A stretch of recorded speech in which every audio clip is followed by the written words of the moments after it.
We shall now drift towards Insidious Epidemic. The lovely and gracious hostess here is Mrs. Viera Gossai. Viera ji is the author of that beautiful book called Mahima. By the way, her topic in discussion today here, I don't really know, but I know it's beautiful because that's what our cameraman Aaron told me. Let's you and I discover the topic together. Good morning and welcome to my show, Insidious Epidemic-Domestic Violence. This is my segment number 3. And in this segment, I'll be talking about impacts of epidemic. First of all, let me summarize my previous 2 segments. First segment was basically introduction, and I spoke about the words and defined the words insidious and epidemic, and why did I use those words to relate with domestic violence. This session will be impacts of domestic violence, and I have divided this session into 2 parts. First part, I'm going to tell you a very sentimental and sensitive short story. And the second part, I will relate that story with the impacts of domestic violence. The story is about one of my patients. About 12 years ago, she was my patient, and she came to my department several times, periodically, for routine checkups. This was during her last visit when she came to my department. At that point, she was hospitalized, and she was on a stretcher, wrapped in a blanket. I greeted her. We hugged each other because we had old friendship, and the beautiful smile at her beautiful face is still fresh in my mind. So after talking a little bit, she said, Viera, do you know that I do not have my legs anymore? And that broke my heart.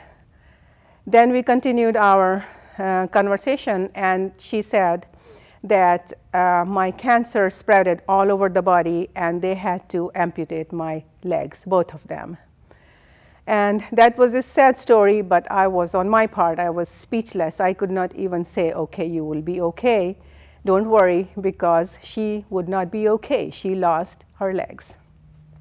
So I took her for the exam. That was about an hour-and-a-half exam. And she said that, but do you know that I still have excruciating pain in both of my legs?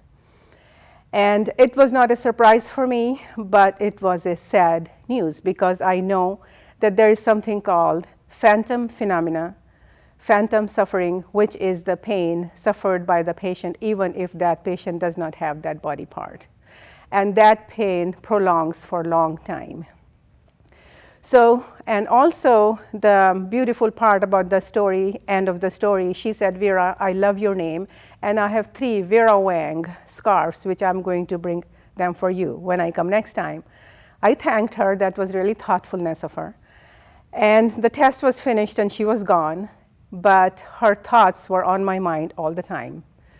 About few weeks, I would say about a couple of months later, she came back to my department, and she was on the wheelchair, and her daughter was behind her, rolling the wheelchair. And a beautiful wrapped package of 3 scarves was in her hands, and she offered them to me. And that was indelible moment, an indelible gift in my life, a beautiful gift in my life. I own all of them, and I use them on very special occasions, and this is one of them. This is priceless. The patient was gone. Then the reason I told you this story is I want to relate this story with the impacts of the domestic violence.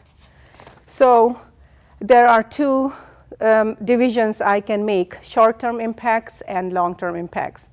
I would call short-term impact as the suffering of domestic violence before amputation, and the long-term effect is after amputation, because before amputation, it is a pain in our body part, which can be healed by treating it properly in its own time.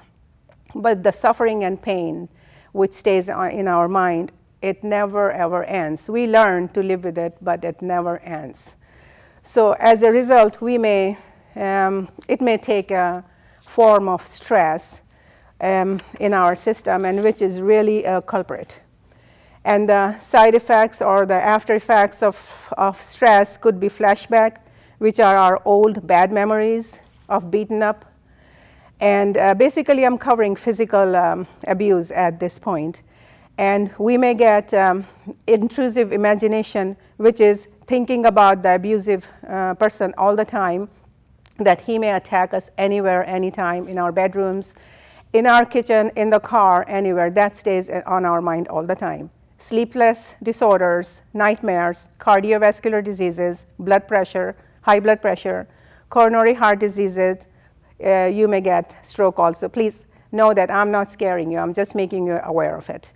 And it may lead to the panic attacks. Also, our immunity is highly affected by the stress. It weakens. And it may lead us to several immunological disorders. And believe it or not, over 60% of women end up in depression. Now, in the end, I'm again going to re-emphasize the word I used, insidious nature of the domestic violence. The insidious nature, unravels the fabric of the individual, the very spirit of the individual, and it creates a ripple effect in the life of our children, our friends, our family, and our society. Our external looks do not tell the story because the story is painful. Telling the story, we feel ashamed. And it's a difficult topic to talk about, I admit that. It remains hidden and continues to be destructive in our lives. So what lies hidden must be revealed to get help for our health of all of us. And that's how I end my segment. I would ask you to reach out to get help, and that will be my next segment. The title of the segment is Help. Thank you for joining me, and have a great weekend.